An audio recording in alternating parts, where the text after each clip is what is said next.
നമസ്കാരം. Astrology master ക്ലാസ്സിൻ്റെ പുതിയൊരു അധ്യായത്തിലേക്ക് ഏവർക്കും സ്വാഗതം.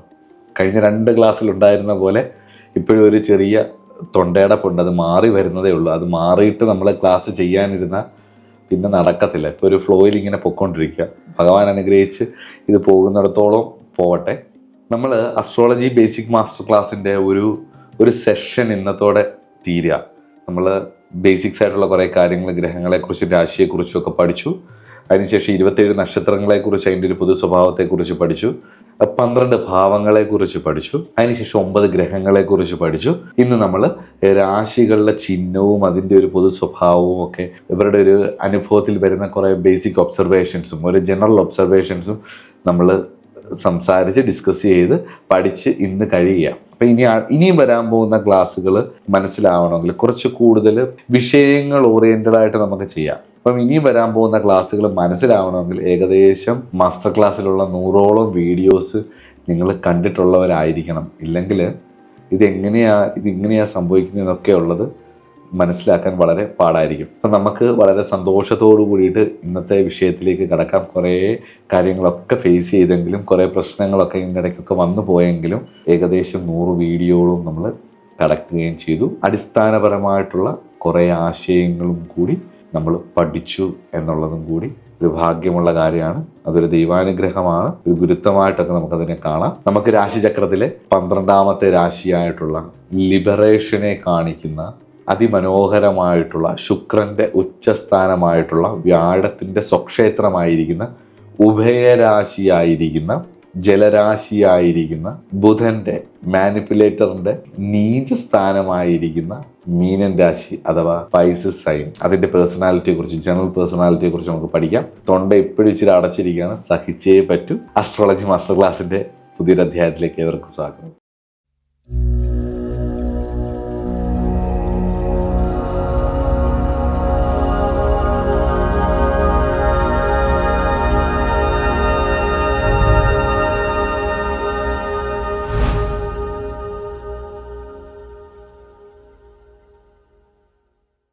ഇതൊരു ജലരാശി ആയതുകൊണ്ട് തന്നെ ക്രിയേറ്റീവായിട്ടുള്ള കാര്യങ്ങൾ, അതുപോലെ തന്നെ പുതിയതായിട്ട് ചെയ്യുന്ന കാര്യങ്ങൾ, തങ്ങളുടേതായ ഒരു വ്യക്തിമുദ്ര പതിപ്പിക്കേണ്ട വിഷയങ്ങളിലെല്ലാം അതിശക്തമായ കഴിവുള്ളവർ, ദ ഡ്രീമർ, സ്വപ്നം കാണാൻ കഴിയുന്നവർ, ഇൻഡ്യൂട്ടീവ് ഇൻ്റലിജൻസ് ഉള്ളവർ, വിഷ്വലൈസേഷൻ കപ്പാസിറ്റി ഉള്ളവർ, ഇമാജിനേഷൻ ചെയ്യാൻ കഴിവുള്ളവർ, സ്വപ്നലോകത്ത് ജീവിക്കുന്നവർ, ദ മിസ്റ്റിക്കലാണ് ഇവർ. ഈ ലഗ്നത്തിന്റെ 7ാം ഭാവത്തിൽ 7ാം ഭാവാധിപനായ ബുധൻ ഉച്ചനാവുന്നു. ലഗ്നത്തിൽ 7ാം ഭാവത്തിന്റെ കാരകനും കലയുടെയും സർവകലകളുടെയും 64 കലകളുടെ കാരകനായിരിക്കുന്ന ശുക്രന് ഏറ്റവും ബലമുള്ള രാശി. ഭാവാധിപനാണെങ്കിൽ സർവ്വ ഈശ്വരന്മാരുടെയും അനുഗ്രഹം ഉള്ള വ്യാഴത്തിൻ്റെ ശത്രുവാണ് ശുക്രൻ. എന്നിട്ട് പോലും ശുക്രൻ ഏറ്റവും കൂടുതൽ സ്വാധീനം അല്ലെങ്കിൽ എക്സോൾട്ടഡ് ആവുന്നത് ഈ രാശിയാന്ന് പറയുമ്പം ഈ രാശിയിലെ ദൈവികതയും ഭൗതികതയും എത്രത്തോളം വൈഡാണ്, അല്ലെങ്കിൽ സ്പിരിച്വാലിറ്റിയും മെറ്റീരിയലിസവും എത്രത്തോളം എക്സ്ട്രീം ആണ് എന്നുള്ളതും കൂടെ നമ്മൾ ചിന്തിക്കണം. അതുപോലെ തന്നെ രാശിചക്രത്തിൻ്റെ 12ാം രാശിയാണ്. 12ാം രാശി ഭൗതിക വിഷയങ്ങളിൽ പറയുമ്പോൾ ഒരുപാട് കാര്യങ്ങളുണ്ട്, നമുക്ക് പറയാം. 12ാം ഭാവത്തിന് പറയുന്ന എല്ലാ കാര്യങ്ങളും ഇവിടെ വഴങ്ങും. പക്ഷേ മോക്ഷസ്ഥാനമല്ലേ ഇത്? 2 മീനുകളാണ് ഇതിൻ്റെ ചിഹ്നം. ഒരു മീനിൻ്റെ വാലിൽ ഇങ്ങനെ കടിച്ച് ഇങ്ങനെ കറങ്ങിക്കൊണ്ടിരിക്കുന്നു. ചില ഗ്രന്ഥങ്ങളിൽ പറയുന്നു 2 വ്യത്യസ്ത ദിശകളിൽ നിന്ന് കറങ്ങുന്ന വ്യത്യസ്ത ദിശകളിലേക്ക്, ഒന്ന് ക്ലോക്ക് വൈസിലും ഒന്ന് ആൻറ്റി ക്ലോക്ക് വൈസിലും കറങ്ങുന്ന 2 മീനുകളാണ്. എന്ത് തന്നെയായാലും 2 മീനുകളാണ് ഇതിൻ്റെ ചിഹ്നം. സ്നേഹമാണ് അവിടെ സൂചിപ്പിക്കുന്നത്, അല്ലെങ്കിൽ ബന്ധങ്ങളാണ് സൂചിപ്പിക്കുന്നത്, ഒരു ടൈപ്പാണ് അവിടെ സൂചിപ്പിക്കുന്നത്. അതിനാൽ ദേ ആർ വെരി സെൻസിറ്റീവായിട്ടുള്ള ഇമോഷണൽ മൈൻഡ് സെറ്റ് ഉള്ളവരാണ് മീനൻ രാശി ലഗ്നമായിട്ട് വരുന്നവർ. ഇവര് വളരെ എമ്പത്താണ്, ഫാന്റസി വീവറാണ്, റിലേഷൻഷിപ്പിലേക്ക് ഇറങ്ങിത്തിരിക്കുന്ന അസെൻഡന്റ് പേഴ്സണാലിറ്റികൾ. തങ്ങൾക്ക് കുജനും ശുക്രനും ജാതകത്തിൽ ഒരുമിച്ച് ചേരുകയോ മോശമായ സ്ഥലത്താണൊക്കെ നിൽക്കുന്നത് എങ്കിൽ ഇവർ റിലേഷൻഷിപ്പിലേക്കൊക്കെ ഇടപെടുമ്പം നന്നായി ഒന്ന് ശ്രദ്ധിക്കുന്നത് അനിവാര്യമായ ഒരു ഘടകമാണ്. ഇവർ വളരെ ഡ്രീമർ ആയതുകൊണ്ടും ഇവർക്ക് ഫാന്റസികളോടൊക്കെ ഒരു വല്ലാത്ത താല്പര്യമുണ്ടാകും. അതുപോലെ തന്നെ പൊതുവെ നമ്മൾ കാണുന്ന വ്യക്തികൾ എന്ന് പറയുന്നത് ചിലപ്പോൾ യുക്തി കൊണ്ട് ചിന്തിക്കാം, യുക്തി മാത്രമാവാം. ചിലവർ കുറച്ച് ഇമോഷണലായിട്ട് ചിന്തിക്കാം. ഇവർക്ക് ഈ രണ്ട് കാര്യങ്ങൾ വരും എങ്കിലും ഇവർ ഇമോഷണലായിട്ടാണ്. കാരണം അതായത് ദേവന്മാരുടെയും അസുരന്മാരുടെയും തലതൊട്ടപ്പന്മാരായിട്ടുള്ള ആചാര്യന്മാര് രണ്ടുപേരെയും ബഹുമാനിക്കുന്നവർ, ദേവന്മാരുടെ കൂട്ടത്തിലുള്ളവരെല്ലാവരും ബഹുമാനിക്കുന്നതും അസുരന്മാരുടെ കൂട്ടത്തിലുള്ളവരെല്ലാവരും ബഹുമാനിക്കുന്നവരും രണ്ടുപേരും ഒരുപോലെ സാന്നിധ്യം അരുളുന്ന സ്ഥലമാണ് മീനൻ രാശി. അതുകൊണ്ട് തന്നെ ഇവരുടെ തോട്ട് പ്രോസസ്സ് എപ്പോഴും വരുന്നത് ഒരു വിഷയം നടക്കുകയാണ്. ആ വിഷയം നടക്കുമ്പം അതിൽ അവർ അവെയർ ആവുന്നത് സെറിബൽ ബ്രെയിനിന്റെ മടക്കുകളിലും ചുളിവുകളിലും സസൂക്ഷ്മം നിരീക്ഷിച്ചാൽ മാത്രം കാണുന്ന ന്യൂറോൺസിന്റെയും ഇടയിൽ ഇലക്ട്രോ കെമിക്കൽ പ്രോസസ്സ് കൊണ്ടുണ്ടാവുന്ന ന്യൂറോൺസ് ട്രാൻസ്മിറ്റ് ചെയ്യുന്ന ചില കാര്യങ്ങൾ ഒരുമിച്ച് കൂടിയിട്ടുണ്ടാവുന്ന അല്ലെങ്കിൽ ഹോർമോണുകൾ നിമിത്തമുണ്ടാവുന്ന ചില കാര്യങ്ങളാണ് ഇതൊക്കെ ആയിരിക്കും യുക്തി കൊണ്ട് സയൻറ്റിഫിക്കലി ചിന്തിക്കുന്നത്.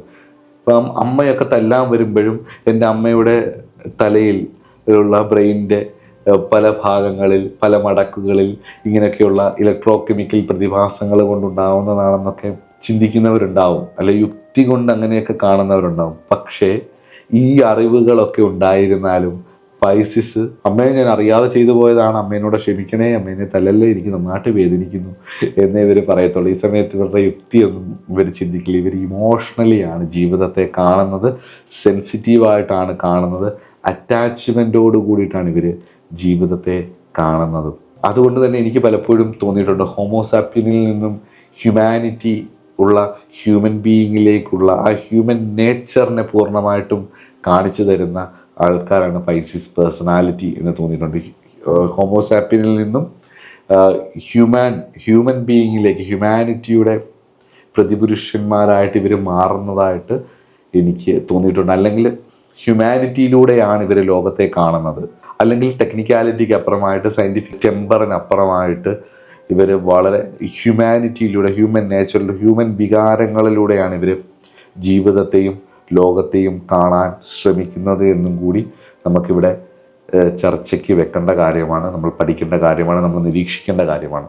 ഒരു രാശിയിൽ രണ്ട് ഒരേപോലത്തെ കാര്യങ്ങൾ ഉള്ളത് കൊണ്ടായിരിക്കാം, ഡ്യുവൽ സൈൻ ആണ് ഓൾറെഡി ഇത്. അപ്പം രണ്ട് കാര്യങ്ങൾ ഇവർക്ക് ജീവിതത്തിൽ ചിലപ്പോൾ നടന്നേക്കാം.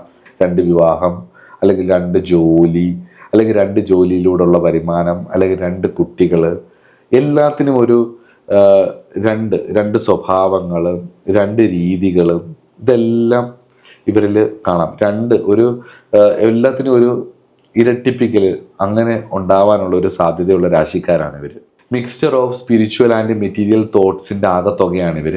അതുകൊണ്ട് തന്നെ ബുധന് ബലം കുറഞ്ഞു കഴിഞ്ഞു കഴിഞ്ഞാൽ ഇവരുടെ പ്രകടനങ്ങൾ കുറച്ച് കുറയുമെങ്കിലും ഇവർ വളരെ റൊമാൻറ്റിക് നേച്ചർ ഉള്ളവരായിരിക്കും. പ്രകടനങ്ങളെന്ന് പറഞ്ഞു കഴിഞ്ഞാൽ ഈ ബുധൻ്റെയും ചന്ദ്രൻ്റെയും കോമ്പിനേഷനൊക്കെ വരുമ്പോഴാണ് പലപ്പോഴും ഈ ചെല്ലപ്പേരുകളൊക്കെ ഇട്ട് വിളിക്കുന്നത്. ബേബി, മോനു, അല്ലെങ്കിൽ അങ്ങനെയൊക്കെ ഈ പല ഭയങ്കര ക്യൂട്ടായിട്ടുള്ള സ്നേഹത്തിലൊക്കെ ഈ ചെല്ലപ്പേരുകൾ, വാവേ, ചക്കരെ, ഇങ്ങനെയൊക്കെ, ചക്കരയെന്നൊക്കെ എല്ലാവരും വിളിക്കാം. പക്ഷെ അതിൽപ്പോലും നമ്മൾ ആരും കേട്ടിട്ടില്ലാത്ത, നമ്മളെ അങ്ങനെ ആരും വിളിച്ചിട്ടില്ലാത്ത ചെല്ലപ്പേരുകളുടെയൊക്കെ ഒരു കോമ്പിനേഷൻ എന്ന് പറയുന്നത് ബുധചന്ദ്രനാണ്. അതൊരു പ്രകടനമാണ്. അത് വാക്കിലൂടെയും കമ്മ്യൂണിക്കേഷനിലൂടെയും അവരിലേക്ക് പ്രണയം വലിച്ചടുപ്പിച്ച് വെക്കുന്നത് ശരിക്കും ബുധനാണ്. ബുധന് ഈ മീനൻ രാശിയിൽ ബലക്കുറവാണെങ്കിലും 7ാം ഭാവത്തിൽ ബുധന് എക്സോൾട്ടഡ് ആണ് എന്നുള്ളത് കൊണ്ട് ബുധന് ബലം കൂടിയാൽ ഇവിടെയും ഈ വിളികളൊക്കെ റിലേഷൻഷിപ്പിൽ പ്രതീക്ഷിക്കാം. ബുധനും ചന്ദ്രനും ഒക്കെ കുറച്ച് പൊതുവെ പൈങ്കിളിയാണ്. അപ്പം ശുക്രൻ ഇവിടെ വരികയും കൂടെ ചെയ്തപ്പം ആ ഒരു കുട്ടിത്ത നേച്ചർ ഒരു പക്ഷേ ബുധന് ബലമുണ്ടെങ്കിൽ, ചന്ദ്രന് ബലമുണ്ടെങ്കിൽ ഇവർക്കും ഉണ്ടാവും.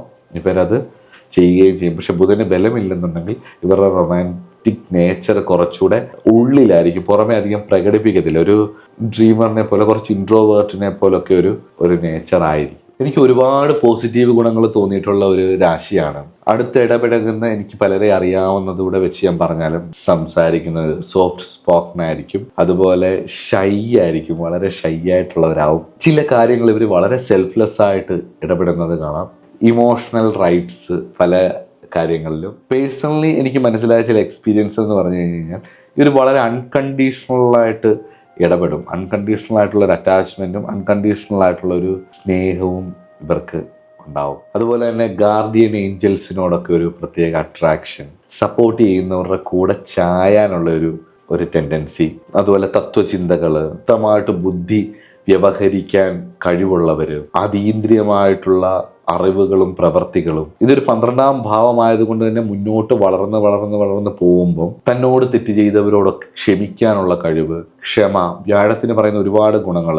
വിട്ടുകളയും, പോട്ടെ ഇതൊന്നും വലിയ കാര്യമില്ല, വിട്ടുകളയാനുള്ളൊരു മനസ്സ്, ശത്രുത അധികകാലം വെച്ചു പുലർത്താത്തൊരു സ്വഭാവം, 64 കലയുടെയും കാരകനായിരിക്കുന്ന റൊമാൻറ്റിക് സ്പിരിച്വൽ നേച്ചറുള്ള വീനസിന്റെ എക്സോൾട്ടഡ് സൈൻ ആയതുകൊണ്ട് തന്നെ ജൂപ്പിറ്ററിന്റെ ഒരു മിക്സും കൂടി ഇത് വരുന്നത് കൊണ്ട് തന്നെ 5ാം ഭാവത്തിലാണ് ലഗ്നാധിപൻ ഉച്ചനാവുന്നത് എന്നുള്ളത് കൊണ്ട് തന്നെ 5ാം ഭാവവുമായിട്ടുള്ള വിഷയങ്ങളിൽ ഇവർക്ക് നല്ല കഴിവുണ്ടാവും. കാരണം ഈ സൈൻ, മീനൻ രാശി എന്ന് പറയുന്നത് പൊതുവെ ഒരു റൊമാൻറ്റിക് സൈനാണ്, അതിൽ ഒരു സംശയവുമില്ല. അതുകൊണ്ട് ആവശ്യമില്ലാത്ത കാര്യങ്ങളൊന്നും പെട്ടെന്ന് പോയി എടുത്ത് ചാടാതിരിക്കാൻ പ്രത്യേകം ശ്രദ്ധിക്കണം. ഇനി നമുക്ക് ഷാഡോ സൈഡിലേക്ക് കടക്കാം. മീനൻ രാശിയിൽ ഈ ഫിഷിന്റെ സിമ്പൽ പരസ്പരം ഇങ്ങനെ കിടന്ന് ഇങ്ങനെ ഇങ്ങനെ ഇങ്ങനെ കറങ്ങുന്ന ഇത് 2 sides of the same coin എന്ന് നമുക്ക് പറയാം. ഒരു സൈഡിൽ ലോജിക്കും ഉണ്ട്, നമ്മുടെ സിസ്റ്റമാറ്റിക് ആയിട്ടുള്ള കാര്യങ്ങൾ, അല്ലെങ്കിൽ സിസ്റ്റം. ഒരു വിഷയം ഉണ്ടായി കഴിഞ്ഞു കഴിഞ്ഞാൽ അതിൻ്റെ ഡെഡ് ലൈൻസ് ഇടുന്നത്, കുറ്റബോധം ഇല്ലായിരിക്കില്ല, കുഴപ്പമില്ല, അതൊക്കെ കഴിഞ്ഞല്ലോ, അതിന് കുറ്റബോധപ്പെടേണ്ട കാര്യമില്ല എന്നൊക്കെ ചിന്തിക്കുന്നത്. നഷ്ടങ്ങൾ, ശയനം, ഉറക്കം, ഉഴപ്പ്, അതൊന്നും കുഴപ്പമില്ല എന്ന് ന്യായീകരിക്കുന്നത് എല്ലാം ഒരു സൈഡിലും. ഇതേ സമയം തന്നെ മറ്റൊരു സൈഡിൽ സ്പിരിച്വാലിറ്റി, മോക്ഷം, ലിബറേഷൻ, ഇതിനെക്കുറിച്ചൊക്കെ ചിന്തിക്കുക. അതുപോലെ തന്നെ ലൈഫിൽ മാജിക്കുകൾ സംഭവിക്കുന്നതിനെ കുറിച്ച് വിശ്വസിക്കുക. അതുപോലെ തന്നെ ലക്ക് ഫാക്ടറുകൾ വർക്ക് ചെയ്യുന്നതിനെ കുറിച്ച് വിശ്വസിക്കുക. വളരെ മിസ്റ്റീരിയസ് ആയിട്ടുള്ള സ്വഭാവം, മിസ്റ്റിക്കലായിട്ടുള്ള കാര്യങ്ങളോടൊക്കെ വല്ലാത്ത സ്നേഹം.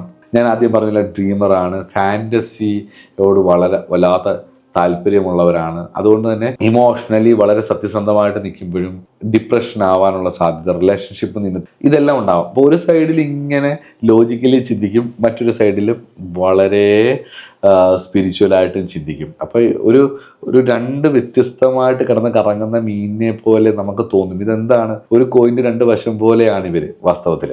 ഈ ഒരു പരസ്പര വൈരുദ്ധ്യത്തിൽ ഇവർക്ക് ഉത്തരങ്ങൾ കണ്ടെത്താൻ പറ്റാത്തതാണ് ജീവിതത്തിൻ്റെ ഏറ്റവും വലിയ പരാജയമായിട്ട് എനിക്ക് തോന്നിയിട്ടുള്ളത്. അതുകൊണ്ട് ഞാൻ ഒരു കാര്യം പറഞ്ഞോട്ടെ, സ്വപ്നതുല്യമായിട്ടുള്ള ഒരുപാട് കഴിവുകൾ കിട്ടിയിട്ടുള്ള ആളുകളാണ് മീനൻ രാശിക്കാർ. സ്വഭാവത്തിനനുസരിച്ച് പ്രവർത്തിക്കുമ്പം ധർമ്മബോധത്തോടുകൂടി വേണം അത് ചെയ്യാൻ.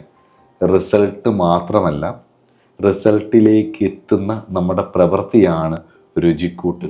നമ്മുടെ സ്വഭാവം അനുസരിച്ച് നമ്മൾ ചെയ്യാൻ നോക്കുമ്പം റിസൾട്ട് മാത്രം നോക്കിയിട്ട് അതിനിടയ്ക്കുള്ള കാര്യങ്ങളൊക്കെ അതൊന്നും കുഴപ്പമില്ല, അതൊന്നും വലിയ കാര്യമൊന്നുമല്ല എന്ന് വിചാരിച്ച് മുന്നോട്ട് പോയാൽ, ധർമ്മബോധമില്ലാതെ ചെയ്യുന്ന കാര്യങ്ങളിൽ നിന്നും നിങ്ങൾക്ക് കിട്ടുന്ന റിസൾട്ട് എത്ര വലുതാണെങ്കിലും മനസ്സിൻ്റെ മരവിപ്പിന് വേണ്ടിയിട്ടുള്ള ഇൻവെസ്റ്റ്മെൻ്റ് ആയിട്ടാണ് എൻ്റെ അനുഭവത്തിൽ ഞാൻ കണ്ടിട്ടുള്ളത്.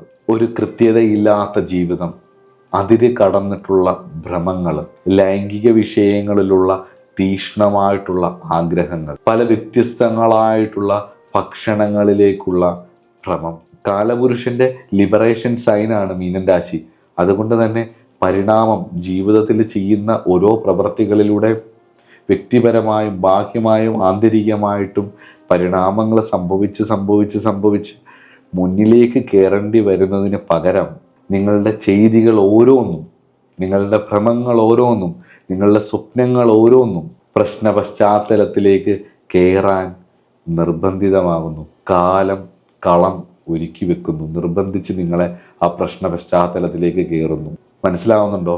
അങ്ങനെ മുന്നോട്ട് പോയാൽ ഒരു മരവിപ്പ് ഇവർക്ക് എപ്പോഴെങ്കിലും സംഭവിക്കാം.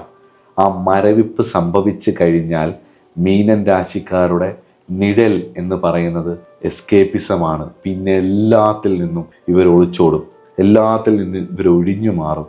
ഒരുപാട് കഴിവുകൾ, ഒരുപാട് ഗുണങ്ങൾ, ഒരുപാട് പേരെ സപ്പോർട്ട് ചെയ്യാൻ കഴിവുള്ളവർ, ഒരുപാട് സ്നേഹിക്കാൻ കഴിവുള്ളവർ, അങ്ങനെ പല ക്വാളിറ്റിയുമുള്ള ഇവർ എല്ലാത്തിൽ നിന്നും ഒഴിഞ്ഞു മാറി പിന്നാമ്പുറങ്ങളിലേക്ക് പുതിയ ജന്മത്തിന് തയ്യാറെടുക്കും. വീണ്ടും മേടൻ രാശിയിലേക്ക് കയറാൻ. മദർ ഓഫ് ലൈഫ് എന്നാണ് ഈ രാശിയെ പറയുന്നത്. കാരണം എന്ന് പറഞ്ഞു കഴിഞ്ഞാൽ ഇവിടെ വെച്ച് അവസാനിച്ചില്ലെങ്കിൽ വീണ്ടും പുതിയ ജന്മത്തിലേക്ക് തള്ളിവിടുന്നതാണ്. അതുകൊണ്ട് തന്നെ അങ്ങനെ ധർമ്മബോധത്തോടുകൂടി ധാർമ്മികരായി 2 ഗുരുക്കന്മാരുടെ അനുഗ്രഹങ്ങൾ ഭൗതികപരമായിട്ടുള്ള അനുഗ്രഹവും ആധ്യാത്മികപരമായിട്ടുള്ള ഗുരുതുല്യരായിട്ടുള്ളവരുടെ അനുഗ്രഹത്തിലൂടെ ജീവിതത്തിൽ അല്പസ്വല്പം സന്തോഷങ്ങളെല്ലാം നല്ല രീതിയിൽ അനുഭവിച്ചുകൊണ്ട് മുന്നോട്ട് പോയാൽ ഈ മീനിൻ്റെ കറക്കം അവിടെ അവസാനിച്ച് ഈ രണ്ട് മീനുകൾ ഒന്നായിത്തീരും.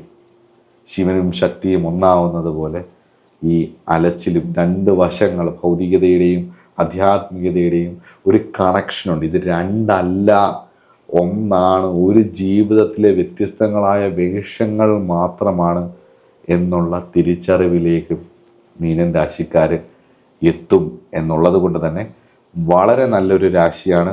വളരെ എമ്പത്തായിട്ടുള്ള ഒരു രാശിയാണ്. വളരെ സെൻസിറ്റീവായിട്ടുള്ള രാശിയാണ്. വളരെ ഇമോഷണൽ കണക്ഷൻസ് ഉണ്ടാവുന്ന ആളുകളുള്ള രാശിയാണ്. വളരെ ബ്യൂട്ടിഫുൾ ആയിട്ടുള്ള, നമുക്ക് വളരെ സ്നേഹം തോന്നുന്ന, നമ്മളോടൊക്കെ വളരെ സ്നേഹമുള്ള, നമ്മളെയൊക്കെ സപ്പോർട്ട് ചെയ്യുന്ന പല ആളുകളും ഈ രാശിക്കാർ ആണ് എന്നുള്ളതും അവരിൽ പലർക്കും ദാമ്പത്യ ജീവിതത്തിലൊക്കെ ചില പ്രശ്നങ്ങളുണ്ട് എന്നുള്ളതും കൂടി ഒരു ചിന്തനീയമായ കാര്യം. അതുകൊണ്ട് വിവാഹമൊക്കെ കഴിക്കുമ്പം, റിലേഷൻഷിപ്പിലേക്കൊക്കെ പോകുമ്പോൾ ശ്രദ്ധിച്ച് പോവുക. ഇനി അടുത്ത സബ്ജക്റ്റുകൾ നമുക്ക് അടുത്ത ക്ലാസ്സിൽ കാണാം. അപ്പോൾ രാശിചക്രം ഇവിടെ അവസാനിക്കുകയാണ്. നിങ്ങൾക്ക് ജ്യോതിഷവുമായി ബന്ധപ്പെട്ടിട്ട് ഏതെങ്കിലും തരത്തിലുള്ള സബ്ജക്റ്റുകളോ അങ്ങനെ എന്തെങ്കിലും ഒക്കെ ഉണ്ടെങ്കിൽ, മനസ്സിലാക്കാൻ താല്പര്യമുള്ള എന്തെങ്കിലുമൊക്കെ വിഷയങ്ങളുണ്ടെങ്കിൽ കമൻ്റായിട്ടൊക്കെ രേഖപ്പെടുത്തിയാൽ എനിക്കറിയാവുന്നതാണെങ്കിൽ നമുക്ക് ഈ പ്ലാറ്റ്ഫോമിൽ നമുക്ക് ചർച്ച ചെയ്യുകയും ചെയ്യാം. എല്ലാവരും പഠിക്കുന്നുണ്ട്, എല്ലാവരും ശ്രമിക്കുന്നുണ്ട്, എല്ലാവർക്കും അറിയാൻ ആഗ്രഹമുണ്ട് എന്നൊക്കെയുള്ളൊരു വിശ്വാസത്തിലും ജിജ്ഞാസുക്കളായിട്ടുള്ളവർക്ക് ജീവിത സാഹചര്യം കൊണ്ട് പഠിക്കാൻ പറ്റാതെ പോവണ്ട എന്ന് വിചാരിച്ചിട്ടാണ്, ഹാർഡ് വർക്ക് ചെയ്തിട്ടാണ് ഈ ഒരു സീരീസ് വരുന്നത്. ഇതിൻ്റെ ഒരു മോട്ടീവ് എന്ന് തന്നെ ആൾക്കാർ ജ്യോതിഷം പഠിക്കട്ടെ എന്നുള്ളതാണ് കേട്ടോ. അതുകൊണ്ട് തന്നെയാണ് ഒബ്സർവേഷൻസും കാര്യങ്ങളും എല്ലാം പറഞ്ഞു തരുന്നത്. ഞാനൊക്കെ പഠിക്കാൻ പോകുന്ന സമയത്ത് തുടക്കകാലത്തൊക്കെ ഒരുപാട് അസ്ട്രോളജേഴ്സിൻ്റെ അടുത്തൊക്കെ പഠിക്കാൻ പോകുമ്പോൾ അവരതിൻ്റെ സീക്രട്സും നമുക്ക് പറഞ്ഞിട്ടില്ല. നമുക്കൊരു ശ്ലോകം തരും, അത് പഠിപ്പിക്കുക, കുറേ കാലം പഠിപ്പിക്കുക, വർഷങ്ങളെടുക്കും ഇതൊക്കെ ഒന്ന് മനസ്സിലാക്കിയെടുക്കാൻ. പക്ഷേ ആ ഒരു ബുദ്ധിമുട്ട് നിങ്ങൾക്ക് ഉണ്ടാവാതിരിക്കാനാണ് എന്നാൽ കഴിയുന്ന ഒരു സഹായം എന്നുള്ള രീതിയിൽ. ഇതിൻ്റെ ബാക്കി പഠിച്ചാൽ മതിയല്ലോ ഇനി. അപ്പോൾ എന്നാൽ കഴിയുന്ന പോലെ ഞാൻ ഈ വിഷയങ്ങൾ, എനിക്കറിയാവുന്നതെല്ലാം ഓരോ വിഷയവുമായിട്ട് ബന്ധപ്പെട്ടിട്ട് എൻ്റെ ഒബ്സർവേഷനിൽ കണ്ടതും ഞാൻ തിരിച്ചറിയതും എനിക്ക് അനുഭവമായിട്ട് വന്നതുമൊക്കെ നിങ്ങൾക്ക് പറഞ്ഞു തരുന്നതും അതെല്ലാം രേഖപ്പെടുത്തി വെക്കുക, പഠിക്കാൻ ശ്രമിക്കുക. കഴിയുന്നതും ജ്യോതിഷ വിശ്വാസികളായിട്ടുള്ളവർക്ക് നിങ്ങൾ പറഞ്ഞു കൊടുക്കുകയും നിങ്ങൾ ഡിസ്കസ് ചെയ്യുകയും നിങ്ങളുടെ സുഹൃത്തുക്കളുടെ ഇടയിലൊക്കെ ഡിസ്കസ് ചെയ്യുകയും ഒക്കെ ചെയ്ത് പഠിച്ച് മുന്നോട്ട് പോവുകയും ചെയ്യുക. അപ്പോൾ അടുത്തൊരു വിഷയവുമായിട്ട് നമുക്ക് അടുത്ത ക്ലാസ്സിൽ കാണാം. എല്ലാവരെയും ഈശ്വരൻ അനുഗ്രഹിക്കട്ടെ എന്ന് പ്രാർത്ഥിക്കുന്നു. നമസ്കാരം.